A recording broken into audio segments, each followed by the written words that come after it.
700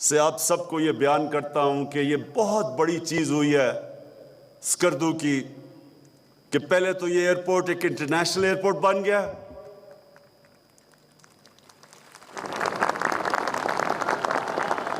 یہ اسکردو کے لوگوں، یہ آپ کے لیے میں کہنا چاہتا ہوں کہ میری آج بات یاد رکھنا. وقت ثابت کرے گا کہ اس اسکردو کے ایئرپورٹ کو انٹرنیشنل ایئرپورٹ بننے سے جو آپ سب کی زندگیوں میں تبدیلی آنے والی ہے وہ بھی آپ تصور نہیں کر سکتے، میں کر سکتا ہوں.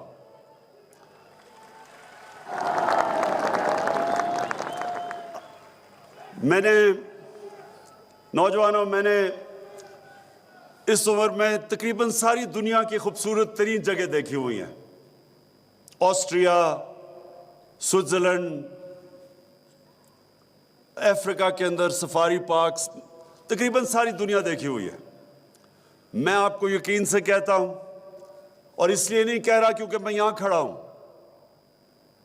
اس لیے کہ آپ کو اس چیز کا پتہ ہونا چاہیے کہ دنیا میں سب سے خوبصورت ترین ماؤنٹن سیری یعنی پہاڑی علاقوں کے اندر جو خوبصورتی ہے وہ بلتستان میں ہے.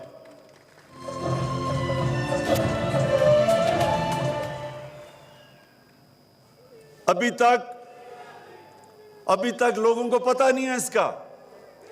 اس لیے آپ کو نہیں پتا لوگوں کو کیونکہ یہ آنا مشکل ہے. لوگوں کو آنا پڑتا تھا باہر سے، پہلے وہ اسلام آباد آئیں یا کراچی آئیں اور ادھر سے فلائٹ پکڑ کے اسکردو، اور پھر موسم خراب تو فلائٹ نہیں آئی، بہت مشکل تھا آنا. اب جو آپ کا انٹرنیشنل ایئرپورٹ بن گیا ہے، میں پہلے پیشن گوئی کرتا ہوں کہ سب سے پہلے آئیں گے بیرون ملک پاکستانی جو اپنی چھٹیاں اور گرمیوں کی چھٹیاں باہر گزارتے تھے اور جگہوں پہ، خاص طور پہ جو یورپ، انگلینڈ، امریکہ میں پاکستانی رہتے ہیں. میں جانتا ہوں کہ انہوں نے سب نے، جب ان کو پتہ چلا کہ ڈائریکٹ فلائٹس ہیں یہاں، آپ دیکھیں گے کہ کس تعداد کے اندر آپ سے باہر سے بھی آئیں گے لوگ اور اندر سے بھی. یہ سڑک ٹھیک ہونے سے، اور یہ جو سڑک ہے، میں نے 30 سال پہلے اس پہ سفر کیا ہے اور مجھے پتہ ہے کہ یہ کتنی خطرناک سڑک تھی. لوگ جانے سے پہلے ایک دوسرے کو ایسے خدا حافظ کہتے تھے کہ پتہ نہیں شاید دیکھیں گے بھی یا نہیں ان کو.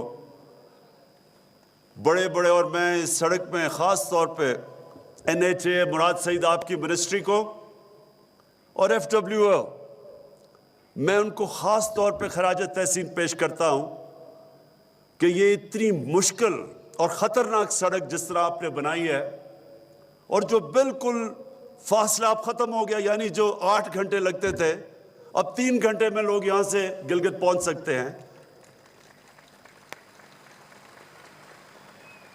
اور آج میں خاص طور پہ خراج تحسین پیش کرنا چاہتا ہوں FWO کے وہ جو فوجی تھے جنہوں نے شہادت جن کی ہوئی سڑک بناتے ہوئے، اور جس طرح آپ نے جن حالات میں وہ سڑک بنائی، اور جس طرح تو FWO اور NHA، میں آپ کو واقعی آج سارے لوگوں کی طرف سے، یہ سارے گلگت بلتستان کے لوگوں کی طرف سے آپ کا شکریہ ادا کرتا ہوں.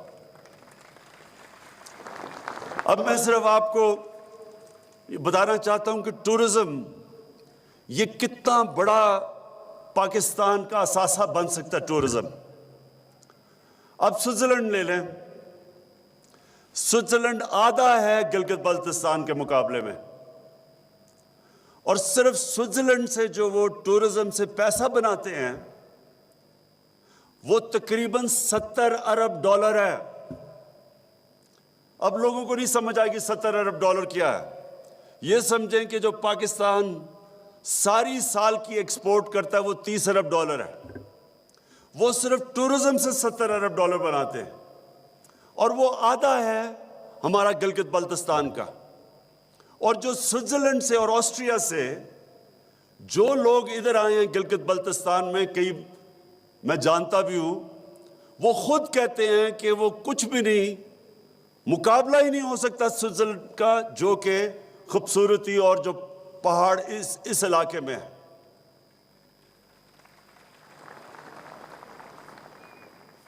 اس کا مطلب کیا؟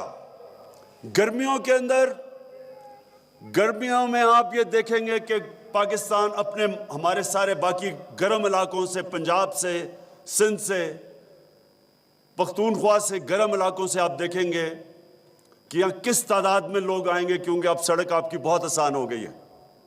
اور پھر آگے جو چیف منسٹر صاحب نے ابھی اناؤنس کیا، آگے بھی جو ہم اب کنیکٹ کر رہے ہیں گلگت یہ سکردو کو اور آزاد کشمیر سے، راستہ آپ کا چھوٹا ہو جائے گا، وہ بھی آگے سڑکیں بن رہی ہیں.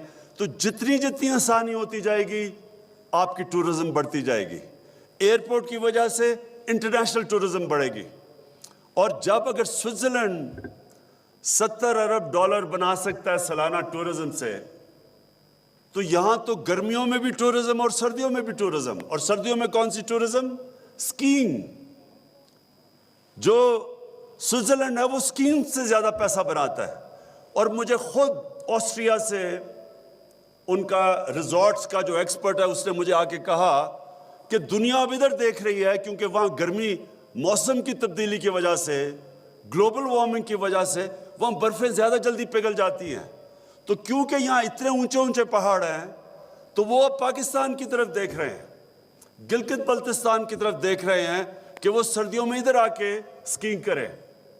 تو یہ جو انٹرنیشنل ایئرپورٹ بھی بن گیا، سڑک بھی آپ کی ٹھیک ہو گئی، آگے بھی سڑکیں بنی ہیں کنیکٹیوٹی کی وجہ سے، اور کنیکٹ کر دے گا باقی آزاد کشمیر، راستہ بھی چھوٹا ہو جائے گا اسلام آباد سے. تو آگے میں ابھی آپ کو، چیف منسٹر صاحب، آپ کو اور آپ سب لوگوں کو کہنا چاہتا ہوں کہ اپنی زمین کا اب آپ نے دھیان رکھنا ہے. باہر سے لوگوں نے آ کے آپ کی زمین خریدنی ہے، اور پیسہ، کیونکہ یہاں غربت زیادہ ہے، وہ زیادہ پیسہ دیں گے آپ کو زمین کے لیے. اس لیے یہ بڑا سوچ سب، کیونکہ زمین کم ہے یہاں، آپ کو اس زمین کی ضرورت پڑے گی. اس کو ریزورٹس بنائیں گے. دیکھیں ریزورٹ کا مطلب کیا ہے؟ گھر کے ساتھ اگر آپ ایک کمرہ بنا دیتے ہیں، باہر سے ٹورسٹ آتا ہے، وہ کمرے میں ٹھہرتا ہے، ہاں اس گھر کا فائدہ ہو جاتا ہے. لیکن اصل پیسہ خرچ ہوتا ہے جب ٹورسٹ آ کے ریزورٹ میں رہتا ہے. اور یہ دبئی میں، پاکستان سے لوگ دبئی جاتے ہیں ریزورٹ کے لیے، حالانکہ اس ملک میں ہر قسم کی ریزورٹ بن سکتی ہے.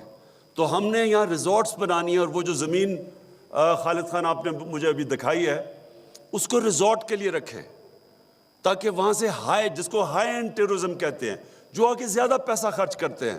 اگر سوئٹزرلینڈ $70 ارب بنا سکتا ہے تو ہم اتنا بڑا علاقہ ہمارے پاس، اگر ہم سوچ سمجھ کے اب چلیں تو ہم کم از کم $30-40 ارب بنا سکتے ہیں صرف گلگت بلتستان کی ٹورزم سے.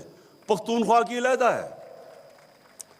پھر ہمارے پاس ریلیجس ٹورزم ہے، ہمارے پاس گندھارا سویلائزیشن ہے، دنیا سے بدھسٹ آ سکتے ہیں.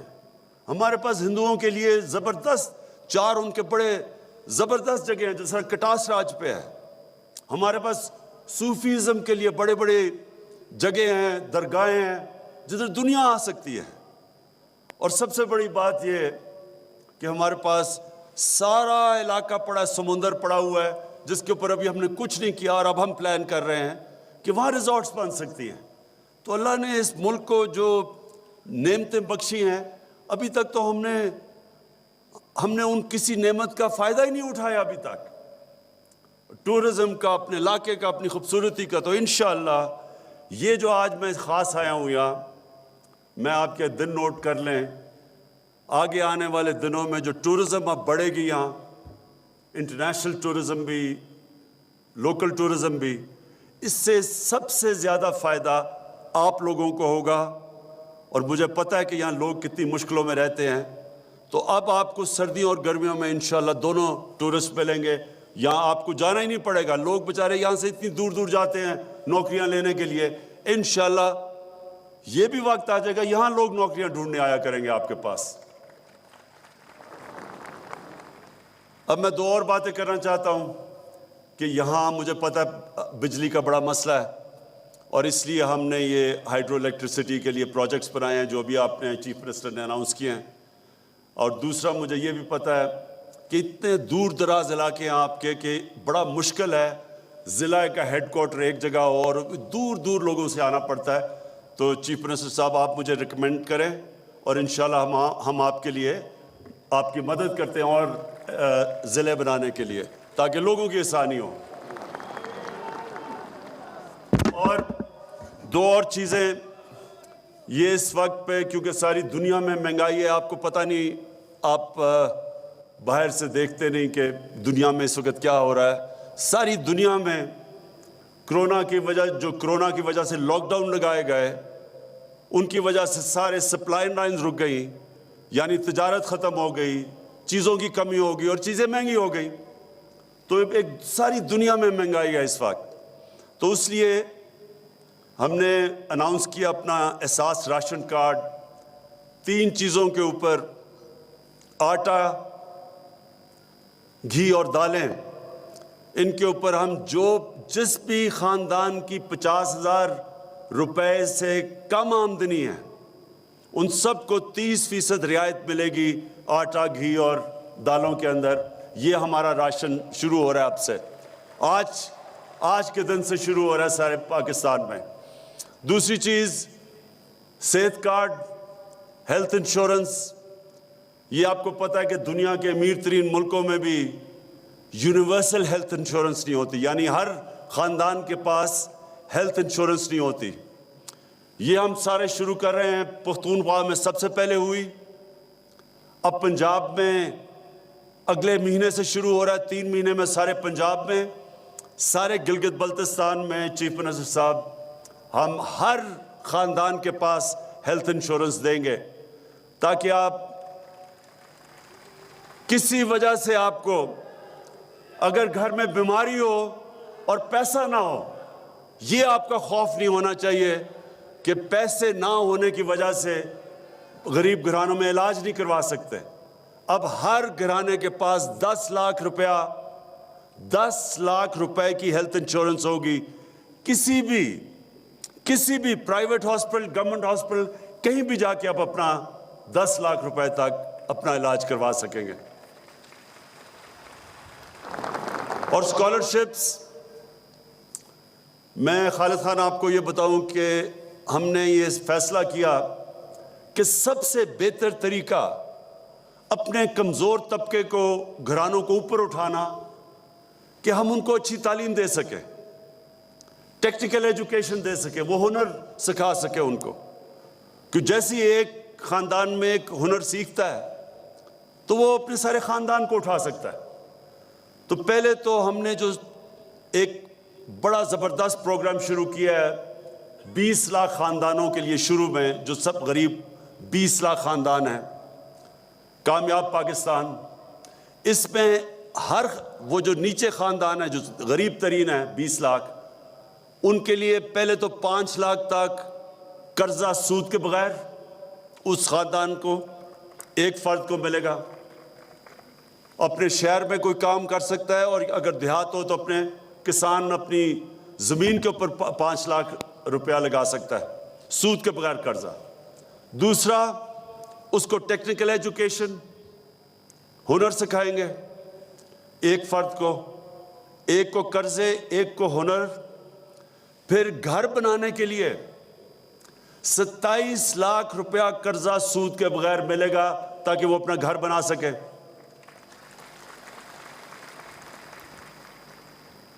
اور پھر جو سارے ہم نے باقی اسکالرشپس دی ہیں صوبوں میں, ہمارے صوبوں نے اور ہمارے جو فیڈرل گورنمنٹ نے, ہم نے پہلی دفعہ پاکستان کی تاریخ میں 47 ارب روپے کی اسکالرشپس دی ہیں جو 60 لاکھ ہے. 60 لاکھ سارے پاکستان میں اسکالرشپس دی ہیں. اور یہ اس کو میں خود مانیٹر کروں گا, پرائم منسٹر آفس سے مانیٹر کیا ہوگا کہ میرٹ پہ دی جائے. ہم خود صرف یہ دیکھیں گے کہ میرٹ پہ دی جا رہی ہیں, اور پرائم منسٹر ہاؤس کا ایک آن لائن کے اوپر ہمارا ویب سائٹ نمبر آئے گا. کوئی بھی نوجوان جو پڑھنا چاہتا ہے اور اس کی قابلیت ہے اور وہ سمجھتا ہے کہ اس کے پاس پیسے نہیں ہیں ماں باپ کے پاس، وہ اپلائی کر سکتا ہے، اور میں خود مانیٹر کروں گا کہ میرٹ کے اوپر اسکالرشپس ملے، جو ڈیزرو کرتے ہیں لوگ ان کو ملے۔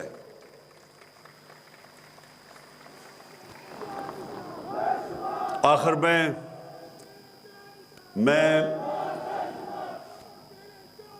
اسکردو کے لوگوں آپ کا شکریہ ادا کرتا ہوں کہ اتنی ٹھنڈ کے اندر آپ اتنی تعداد میں آ جائے، میں آپ کا شکریہ بھی ادا کرتا ہوں، اور آپ کو آج مبارک دیتا ہوں کہ یہ جو سڑک بنی ہے اور یہ جو ایئرپورٹ انٹرنیشنل بنا ہے، اس سے انشاءاللہ یہ اللہ نے آپ کو جو خوبصورتی دی ہے، یہاں اسکردو ایک ایسا علاقہ ہے کہ کسی سائٹ پہ بھی آپ چلے جائیں، عموماً یہ ہوتا ہے کہ اچھا یہ علاقہ ہے تو صرف شمال میں چلے جاؤ یا مغرب میں چلے جاؤ، یہاں کہیں بھی چلے جاؤ، اور میں یہ سارے علاقے میں گیا ہوں، کہیں دنیا میں اس طرح کی اتنے علاقے کے اندر خوبصورتی نہیں جو آپ کے علاقے میں ہے، اور انشاءاللہ اب آپ کو پتہ چلے گا کہ اس خوبصورتی سے ٹورزم کتنی آئے گی اور پھر آپ کو کتنا فائدہ ہوگا، یہ وقت ثابت کرے گا۔